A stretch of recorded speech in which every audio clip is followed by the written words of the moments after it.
Well, hello internets, here we are. We have ourselves a little bit of a vlog for the day in progress here. I've sure noticed a change in the weather, but I guess that's the way it is this time of year. And yeah, welcome to our vlog, so here we go.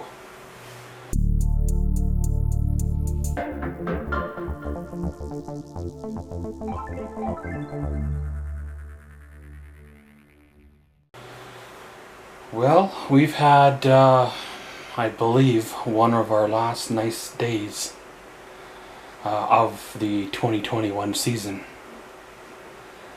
We had some really nice weather through June and July, like, hot weather in late July. And a couple of nice days in early part of August. However, the last few weeks it's been a little on the cool side. You feel the chill in the air. Usually we don't feel this kind of chill for about another month, maybe month and a half. It's starting to get down to single digit on the Celsius side, of course, at the nighttime. So, and then during the day, lucky to break 21, 22, maybe 25. It's been overcast the last few weeks here. Some of it has to do with the way the weather is, and a lot of it has to do with the smoke. I guess there's wildfires pretty much all the way around us in every province, as well as there's been one or two fires here in Alberta itself. So though that layer of smoke is causing issues as well. For somebody like me who doesn't react well to the cold, a change like this can set a person back a few weeks. I've tried to work with this. I've tried to put away my summer clothes and I'm wearing my fall clothes. Even when it's a warm day, I still wear my fall clothes, just because if I get cold, then it starts a a cycle that usually ends up with me crashing for a few days or longer. I've struggled a bit here and had a few crash days and had a few ups and downs. I had to cancel a camping trip that I had planned just because I was feeling rough, and I figured, well, are you gonna put out $100 just to sleep in your trailer for 3 or 4 days, and maybe if you're lucky enjoy an evening around a fire, if you're not hurting that bad. I know I've often said it about moving somewhere where the weather is a little bit warmer. However, I don't really want to move east anymore anyway. And moving west would probably mean, maybe the extreme southern part of Alberta. But even then, they still get winter and cold down there. Granted, it might not be -50 like we get here.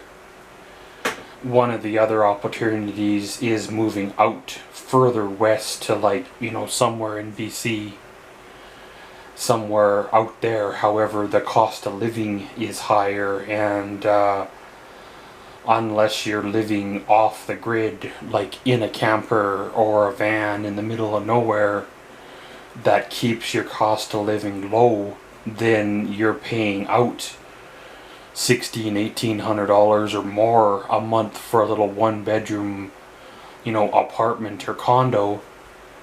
But living in a van or an RV, you still have expenses like insurance, like upkeep on the vehicle because you're driving it more, and don't forget the monthly fuel costs that could equal out to half the cost of renting an apartment.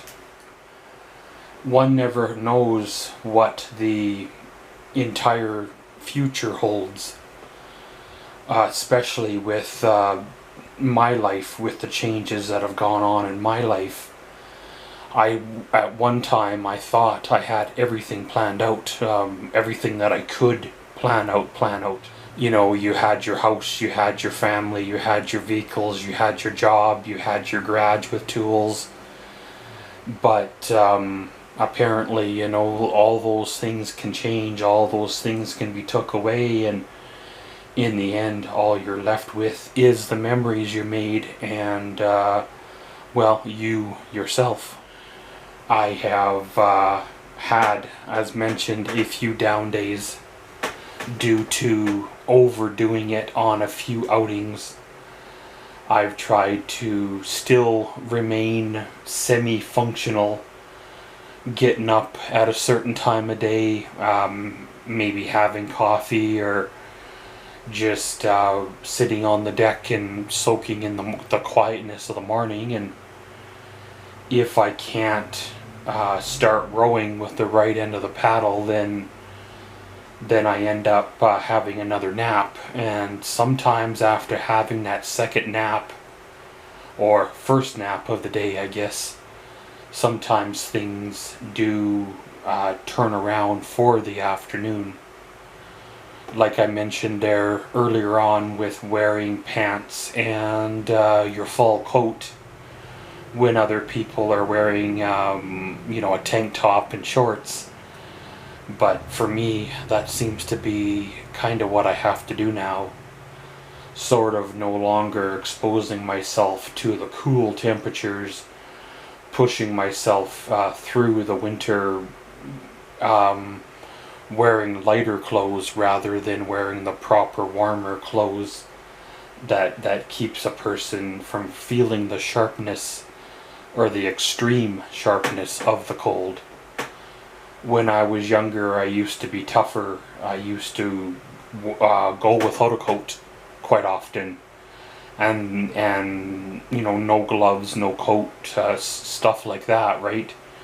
And you get a few injuries in your portfolio or under your belt, and you start feeling the pain in your lower back, or you start feeling the pain in your hands, or you know, and now with this big injury, the cold really gets you, and you tear up a couple ankles or a knee or two or whatever, and sometimes they take turns in causing you grief. And when you've overdone it, or there's an extreme weather change or something, I still haven't figured it out yet, everything seems to hurt all at once. And those are the stretches where I don't get much sleep. I'll be awake for the better part of a week or more without hardly any sleep at all.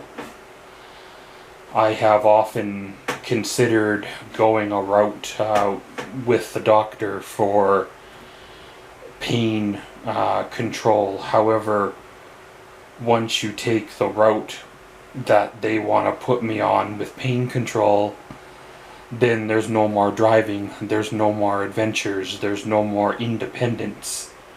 I'd be fully dependent on someone else to take me somewhere, to bring me groceries, to pull the trailer to a campsite for me to camp in, because with this type of pain medication, operating machinery like vehicles and such is strongly not recommended, because not only does this pain meds last longer in a person's system, because they are stronger, they can have other effects that you don't intend for them to have. And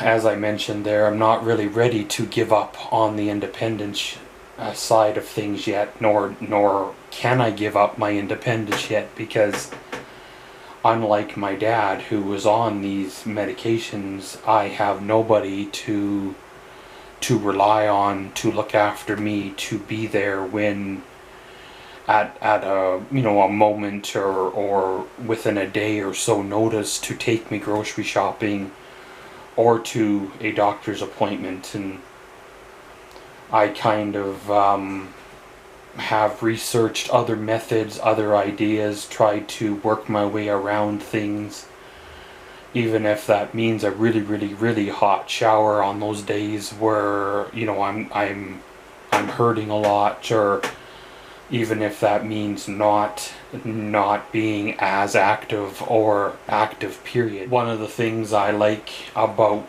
having a dog is the dog wakes you up, the dog gets you out of bed, the dog gets you moving, because every so many hours or so the dog needs to go out for its walk, for its bathroom break.